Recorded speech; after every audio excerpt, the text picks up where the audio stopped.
All right, welcome to Together We Rise. My name is Sean. And I'm Nikia. And we're here to talk about the art of building a strong and lasting relationship.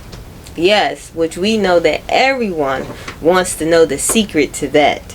Yes. So, one of the things that I love about this relationship, we have done a variety of things in this area. We have been able to do relationship seminars, relationship conferences. We have a Together We Rise conference. And so tell me why building strong relationships is important to you. And then we're going to go into today's thing. Building a relationship is important to me because I feel like that God never meant for us to be alone.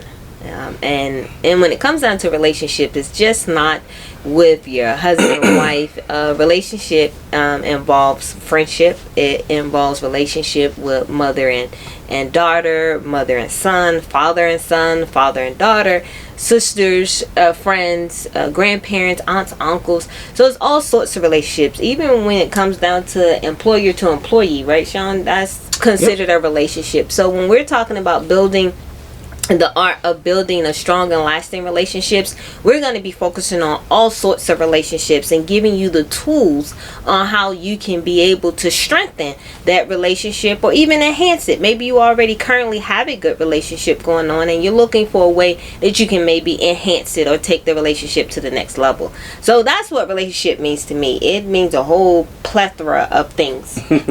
Well, for me, it just, all those things is definitely there. And, one of the things I realized that through, just going through life and going through things, that your value, your quality of your relationships really do either bring you more happiness or bring you more pain, right? And you having a lot of people issues or challenges or just day-to-day stuff is really based around the people around them and their relationship to them.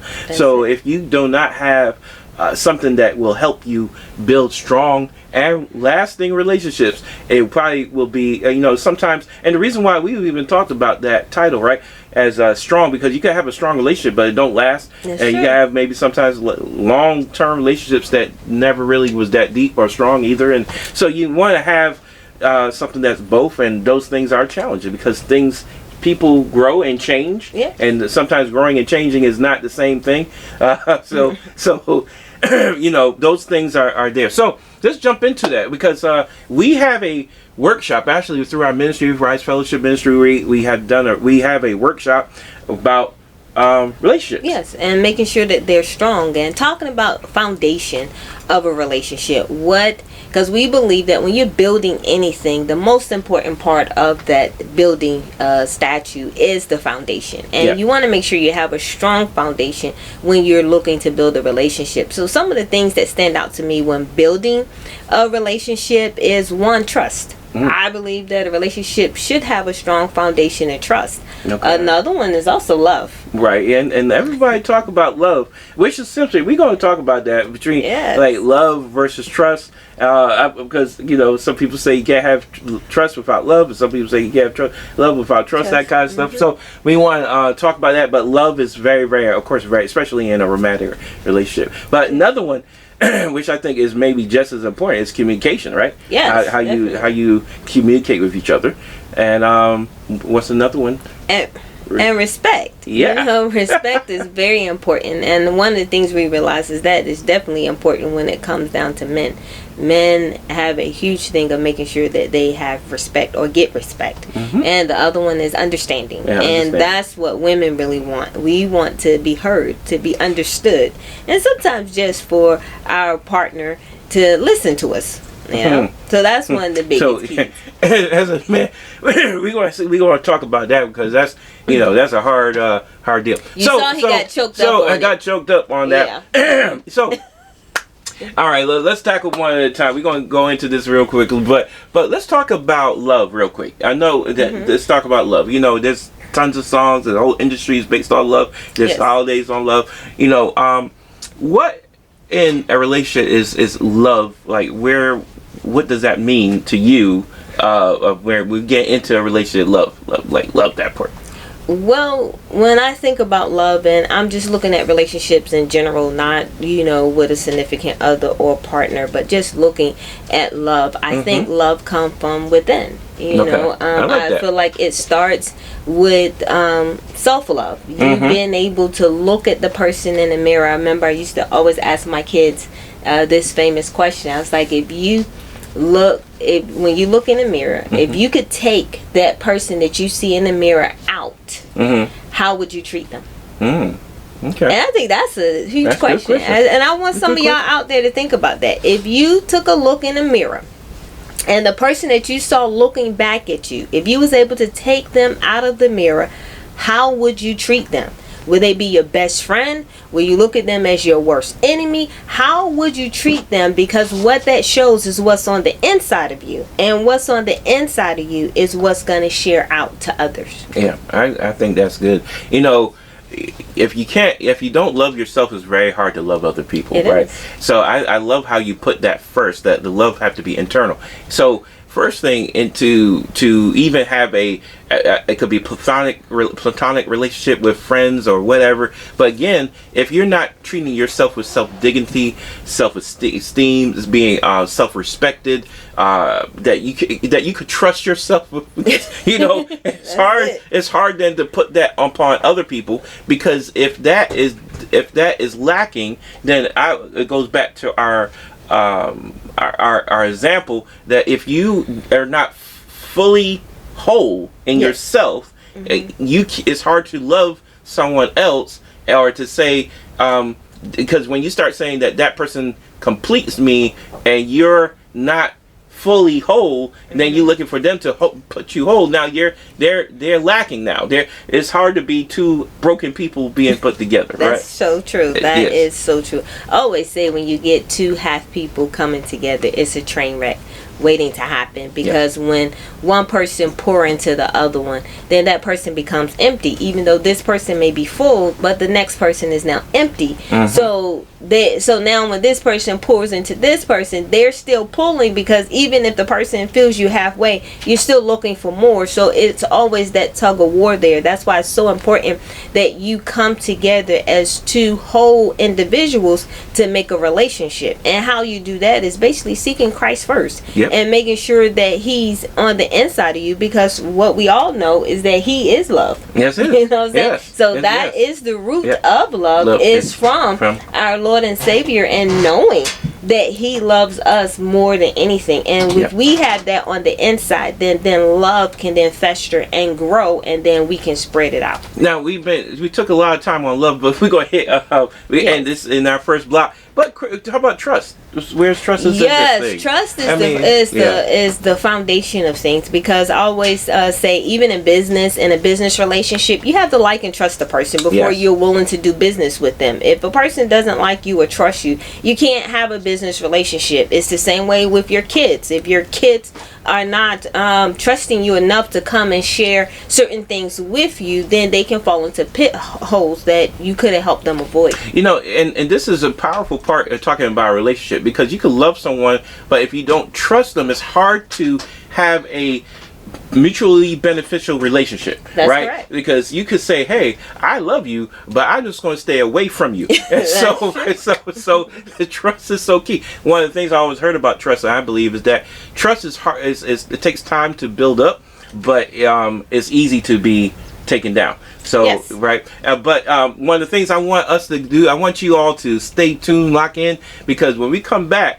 we're going to start talking about a little bit more about the relationships, how that intertwine, and how to start looking at how to build up a little bit stronger. So you are staying tuned to Together We Rise. Yes.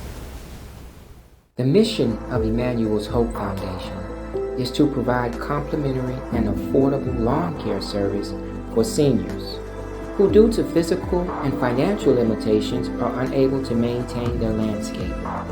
We not only cut grass, but we're manicuring the lawns of our seniors. Our vision is, with a truck in every city, Emmanuel's Hope Foundation will restore the pride and security in the hearts of seniors by removing the stress of lawn care and replacing it with joy of having a beautiful manicured lawn.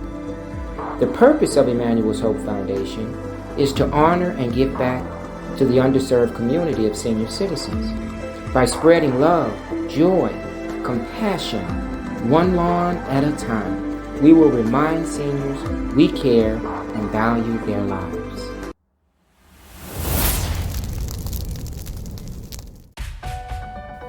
For custom t-shirts, gifts, and more, contact Papa Rexy. We specialize in customizing t-shirts, hoodies, sweatsuits, socks, tumblers, mugs, wine glasses, welcome mats, pendants, pillowcases and blankets, towels, candles, and so much more.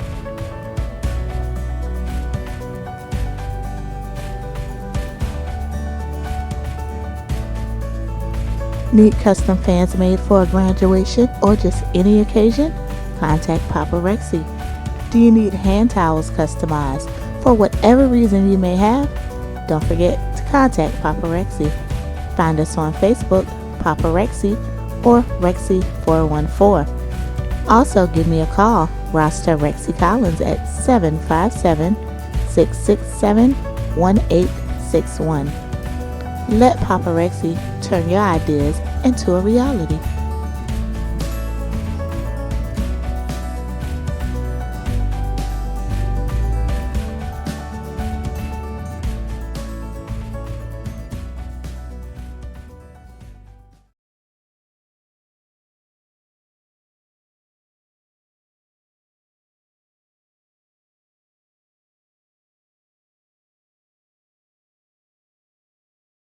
And welcome back to Together We Rise. My name is Nikea. And I'm Sean. And we're here talking about the art of building a strong and lasting relationship. Absolutely, I didn't forget. And we're focused on today, one of the parts is communication. And I feel like that's a big thing for women today, is that we want to be heard. And a lot of times, I know for men, women have a lot more words than you do. So it gets to a point that when we talking, the first thing men want to do is feel like they need to now jump in and figure out how to fix it. And so when we talk about communication, it's basically knowing your partner or the person that you're in a relationship with, understanding and knowing how they communicate. And so that was one of the big things me and Sean had to learn with each other, because at one point in time when we first met, we used to bump heads a lot, especially when we became business partners. Oh my God. When I brought him into business with me, the first 2 days, I was like, I should have left him at home. Going out in the field on presentations and him trying to correct me and do this and do that, and I'm just like, look, I don't need you to fix it, I need you to sit back and just listen. So that was one of the biggest things that we realized, that finding how the other person communicates. Oh yeah, absolutely. And communication is definitely one of those things, and I think it's always, you're always trying to grow, because when we saying all this stuff, especially with communication, that emotions is a lot of times attached to that. Yes. So you could be communicating, but you really, what it is are you really hearing or understanding what the other person's saying, and quite honestly, are your emotions allowing you to really hear and understand what that is? So one of the things I love about our workshop that we do is that we go really dive in. We're going to dive in a lot more on communication, because we really break it down, go all the way in, talking about how different things are and stuff like that. So yeah, it's communication with your kids, with your spouse, with your relatives, with friends, with even like you say, employees and stuff. You gotta be able to communicate. And communication is really based on your role. When it comes down to you and the kids, knowing who have the authoritative role in that, because sometimes you got kids that can communicate a lot stronger than the parents, and the kids end up taking the authoritative role over the parents, and you see a lot of times where the parents is backing down and the kids are becoming more aggressive. So you have to make sure that when you're communicating, you understand the role of the individual that you're communicating to. So therefore, when the communication come across, is from that the point or the area of the role and what you're in when you're in.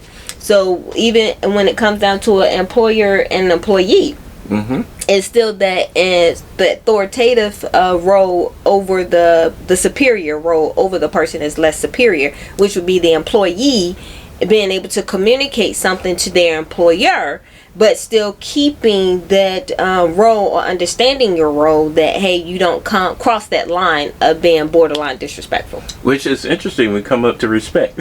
So that's a great segue, because I think with the communication, respect is so key, and then respect in the whole relationship is going to be key, because it's hard to, again, keep a relationship strong or keep it lasting when you don't respect the other person's goals, wishes, or thoughts, or any of those things. So respect is not only being there to say, hey, well, I respect you, but it's that's one thing, saying it, but it's a different, all these are actions, right? It's like you have to be able to, reduce or listen to understand, not listen to respond. I want to say that again. You'll be able to listen to understand, not listen to respond. A lot of people, that's a form of respect, but most people listen to, hey, I can respond. Let me get that, and let me get that little part there that's going to be wrong. I thought that was really funny. You remember our children would do that to us. Like, we had the story that they did something wrong, and we caught them, and they was like, one thing off. We're like, oh no, we didn't go that. We got that. I'm like,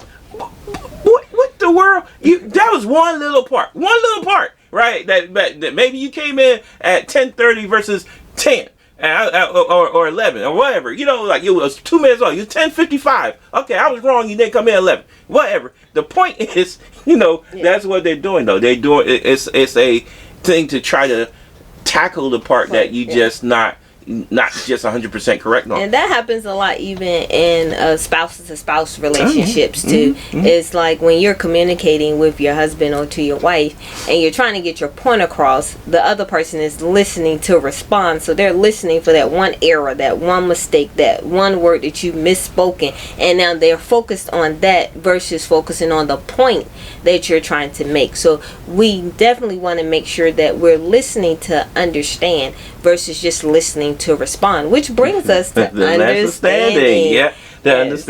Understanding is so key. It's like so to me, understanding actually literally means that you're getting the full information, and that you're comprehending it and understanding, so that you can understand it, and not only comprehending it, but seeing, actually, like putting yourself in their place a little bit, so that you can see why it's coming that way. You may or may not agree with it, but at least you're having an understanding where it came from, so that they can understand. And one of the things I always like to say, the good book says, in all thy getting, get understanding. So sometimes we be so busy trying to get so much other things, but the biggest thing we need to be getting is understanding, and making sure that we're listening to get understanding on what the other person is trying to say, or the point that they're trying to get across. So in these elements that we've been talking about, we believe that they are bedrock, tools for a healthy and meaningful connection with others. Because all that boils down to really also from all that. So if you build your love and have trust, you're doing good communication by respecting each other and then fully understanding, that really will build like emotional support for you. It will build a alignment with you together.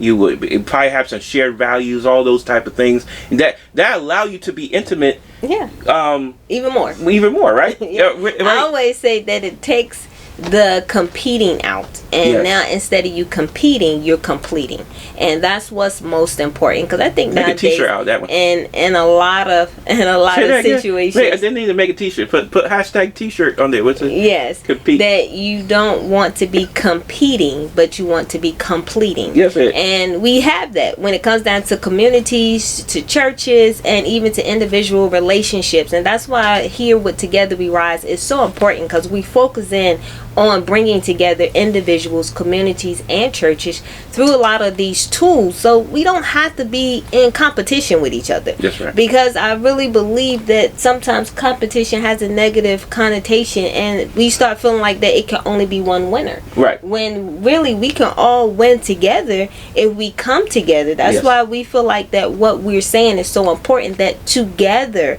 we rise. all can rise. Yes. And that's even with the churches. If we have more churches coming together, bring back that fellowship. That's what I want to say. I remember growing up with that and having that connection and understanding, with the churches. And I'm thinking that we bring that back. Well, just in our communities, in our these are things that we absolutely need to. You might say, hey, it start with our individual unity of our family, right? Yes. If families are unified, if we are together, we could rise. That family could rise. But if that family then going to be in what? The community. That's going to be in the churches. So guess what? That if that family is in all those areas is helping, connecting to each other, it's now a rising tide lift all boats, right? That's it. So we have another hashtag. Rising tides lift all boats. Yeah. So make sure you understand those things, man. I'm just because we see it all the time right now that's not happening. Yes. But we believe that it can. So one of the things when we come back, we're going to jump into this even a little bit more spiritually. I am excited. I want you all to stay locked in to Together We Rise. Yep. The future of health.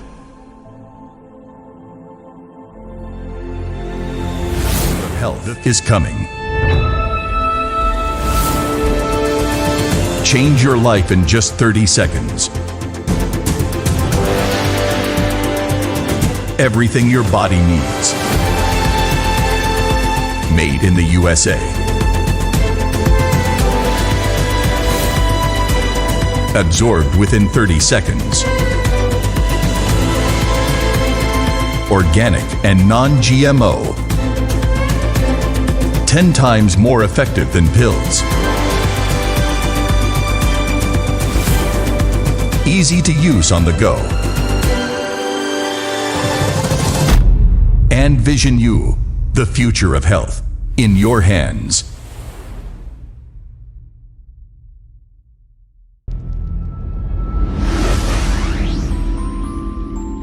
Nikia Tull. 6 ways to conquer your fear. Do you find it difficult to overcome fear? If yes, 6 ways to conquer your fear is what you need in your life. Fear-causing situations are unavoidable. Thus, one must learn to defend themselves. This book can serve as the guiding light in your pursuit of overcoming fears. Meanwhile, you'll develop the exceptional mental strength needed to fight.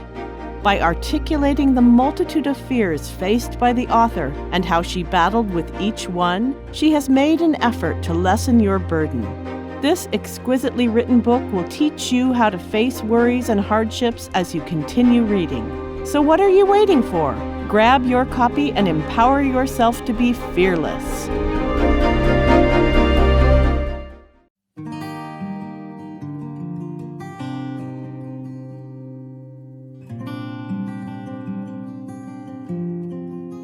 What is a living trust document? A living trust document is an essential and integral part of the estate planning documents.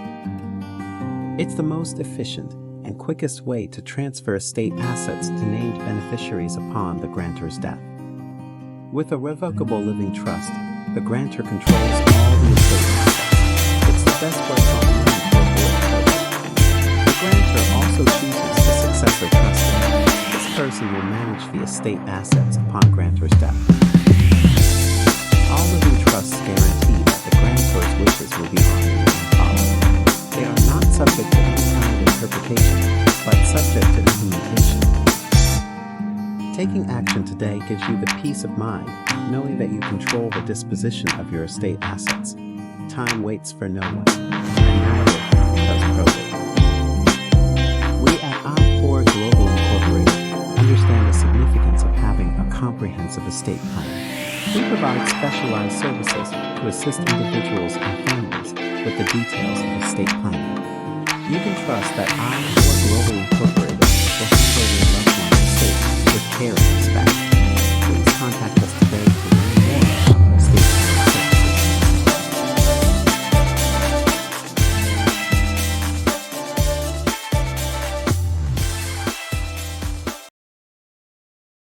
And welcome back to Together We Rise. I'm Nikia. And I'm Sean. And we're still talking about The art of building a strong and lasting relationship. Yeah. Now, we left off with understanding, and that was the crucial thing in regards to bringing back together churches, communities, as well as individuals, because we know that together we can rise. And so we want to dive into this a little bit more spiritually. What causes division?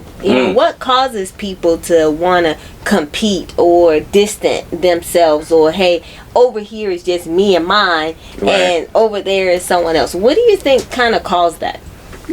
That's a great question, because how does that really start happening? I think one of the first parts is that when we start dividing ourselves in those areas, I think it really goes back to, you might been cool at one point or something, someone do something and you're like, hey, I ain't messing with them no more, right? Or you're kind of like cutting certain things off to prevent being hurt again. Yes. And we was talking about this because hurt people, they say hurt people, right? Yes. So one of the things I think is so important is, I know a lot of times we go back, but it's hey, these are things that we talk about and do, that like your program, Forgiveness is a Process, is so important, because forgiveness is key, and people sometimes don't like to hear that word forgiveness. They have all kinds of thoughts when they start hearing forgiveness, for a variety of different reasons. But I believe one of the first things for a community to stay together, for a church to stay together, for a couple to stay together, is that you have to give what we call, I call grace, ability for the other person to mess up and still be okay with them. And that's so true. And I know a lot of times people think, well, forgiveness is Christian teaching, but we believe that forgiveness is for believers as well as unbelievers. And one of the things that we reach out to is, we feel like that forgiveness, as they say, with love. If you read in a good book, it says actually charity starts at home first, then spread abroad, which is basically love. But I believe that forgiveness starts at home first, then spread abroad. Because most people, when I did an actual poll on this, and I went around interviewing people in regards to forgiveness, and I asked them, I said, what does forgiveness mean to you? And most people said, oh, it's easy for me to forgive other people. And then I turned the question. I said, okay, you forgave others. What about yourself? Right. And that is the hardest thing for people to do, is forgiving themselves. Yeah. And so that is so crucial. I know you say, hey, well, I forgave someone, or the person came and said, I'm sorry. And they say, oh, that's okay. Or you good. But deep down inside, they're still mad with themselves and what happened, and they're upset because either they allowed something to happen, or they made a mistake and they're beating themselves up for making that mistake. And it was one key, I always call this a little phrase that my husband always said to me, because I was one of them people that I was very hard on myself. And I would constantly beat myself up when I made mistakes or made wrong decisions or said something wrong. And I would constantly beat myself up for it. And my husband was like, you know what? You got to get to the area, or get to a point where the best you, remember this, the best you is forgiving the worst you for messing up. Yep. And that was one of the key things that I had to constantly focus on, that a mistake is a mistake. You know what I'm saying? What you done in the past, you can't change it. So just forgive yourself for the mistake or for what you did, and keep it moving. Yep. But a lot of people attach so much emotions to situations. Oh, they sure do. And they don't want to let that go. And they use that as their mechanism to either protect themselves or their wall, or they put it up. And when you have those things, you can't connect. It's basically, if you're building a wall, it's hard to connect because there is a wall. Yes. And so now what's happening, which is interesting with that, because with that wall, you're looking to protect yourself, but you're cutting yourself off from the nutrients that you need, the things that you need. So outside of that, right? So it's not talking about that person particularly, but the thing is when the spiritual side of this is when you have unforgiveness, it disconnects you from God too. Exactly. Now people say, well, how was that part? But God forgave us.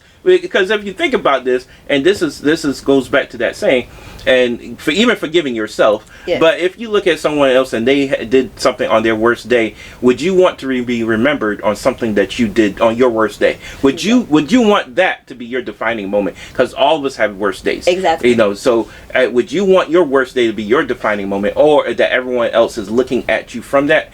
Because didn't you have best days also? And wouldn't you want someone else to look at you at your best day? Exactly. And that's something that we all need to take into consideration. Give grace. As God give us mercy and grace each and every day, we need to extend that mercy and grace not only to ourselves but to others around us. And that is just so important. And also, in order to be able to do that and grow into that, is communication. Communication with God. Constantly staying in prayer. Constantly asking Him for His help. And I know most of y'all say, well, I don't have time to get on my knees. I don't have time to do that. My life is so busy.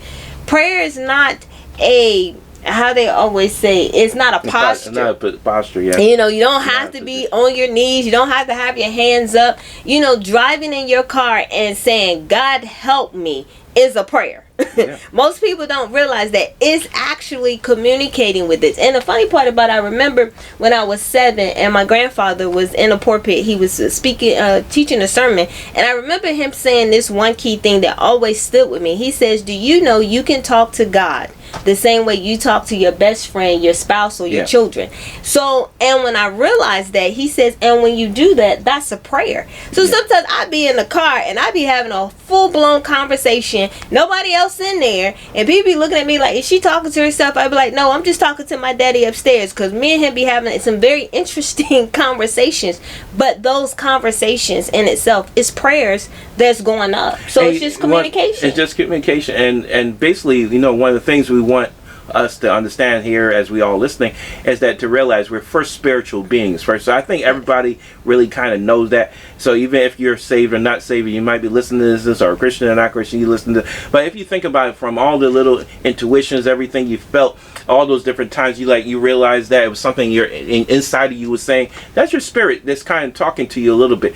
It wants to be connected to God. That's why spirituality is so important nowadays. Yes. But you know, one of the things that we know in the Bible, it talks about that if you want understanding, we talked about understanding, which being one of the biggest and most important parts of building a relationship, is that it says that ask God and He will basically give you understanding. Yes. So if you're doing that and you're now understanding situations because you got insight, that now you're not coming to those situations like clueless, which if you feel clueless, you feel vulnerable, right? So now you're coming from a place of strength. So we want you to know that God communication is key. And then lastly, on just a relationship, and is just having similar values, right? If and you faith. Want and faith, right? Yes, not just like and faith. Because now here's the thing, right? Because I will even talk about this real quickly, because I have a friend and realized, you know, we was talking, and it's just like he realized, you know, my background or some of the things that I'm a Christian, was like, yeah, well, you sure we could talk? That's yes, right? And I'm like, yeah, sure. You know me, I know you. We are connecting on the values that we connecting. If we connect on those values, you respect my values or my thoughts, and I respect you, and I'm not looking down on you, you're not looking down on me. Why wouldn't we have why couldn't we build a relationship? And you know, I think that's a lot of the misunderstanding when it comes down to believers versus unbelievers. It's like people feel like they forget where they came from when they switch over and become a believer and become having a life with Christ, that they forget that they also had a past and a background. And the same way someone reached out to you to show you the light, to show you the truth, our job is now to reach back to others. I remember one thing my mother used to always say to me. She said, Kia, when you find something that benefits you and help you grow your faith and help you grow in God, don't ever forget where you came from. Always reach back and see who else you can pull up. And that's what we focus in on here at Together We Rise. Constantly reaching back, reaching out to others, especially the non-believers, to share with them your testimony, because it says through our testimony shall we redeem and bring other people to deliverance. And that is our duty as believers, is to go out there and share the good news so we can draw other people into the light, get them out of darkness and bring them to the marvelous light. That's right. And if you're like, you listen to this, I'm not a believer, well, that's cool, and that's good. I'm glad that's why you're listening to us. and I hope that we are bringing something that is still of value. And one of the things that because we know is valuable and that it could impact your life, we want you to know is no condemnation, nobody looking at you and saying that you're worse than or that. And that's one of the reasons why we believe in Together We Rise being strong, to build the community together. Again, all these different ministries, and they mad at each other because of some small little differences. Look, we need to get together. We need a church needs to get together. The community need to pull together. We have more reasons to pull together than to keep us apart. Again, when we are apart, it's hard to rise because you're holding each other down. Because it says divided we fall. And that's what the enemy wants. He wants us to stay divided so we can fall. I remember reading, and God was really dealing with me on this. If you go into your scriptures, I think you can find it either in Ephesians, or I think it's in Ephesians the 4th chapter. And it was telling me, until we come into the unity of one faith. You know what I'm saying? It's only one faith. So until we come together in that unity of that one faith, which is Christ Jesus, and everybody come into that unity knowing that He is the head above all, that there's only one body, one head, and then there's God over all. But until we understand that and come together as one, He can't return. Because one of the things He says, my kingdom come, but His kingdom can't come until we become one unit, until we come together, so then we can rise. Because the main important thing is kingdom. Kingdom is so important. You know, everybody uses that word, kingdom. But do they really understand what kingdom means? Well, we're not going to talk about that now, though. But yes, you know what? That's why you need to stay locked in Together We Rise and do different things that we are connecting with. I want you to connect with us. Contact us if you'd like to be in that workshop about relationships, to really dive into that. We dive into a lot more in the future, and we're going to be talking about that next week also. And one of the things we always say here at Together We Rise, we have real talk. So whatever you want to talk about, reach out to us on our email, togetherwerise@gmail.com, and send in your questions. Send in some topics that you would like for us to talk about, because here at Together We Rise, we're open to have those real talks with you and to give you answers to maybe some questions that you might have. Send us some questions. So on that note, we want you to stay locked in. You not only do that, share, subscribe, like. Yes, follow us on all our social media platforms, Facebook, Instagram, YouTube, and TikTok. And we will see you, because remember, divided we fall. Together we rise.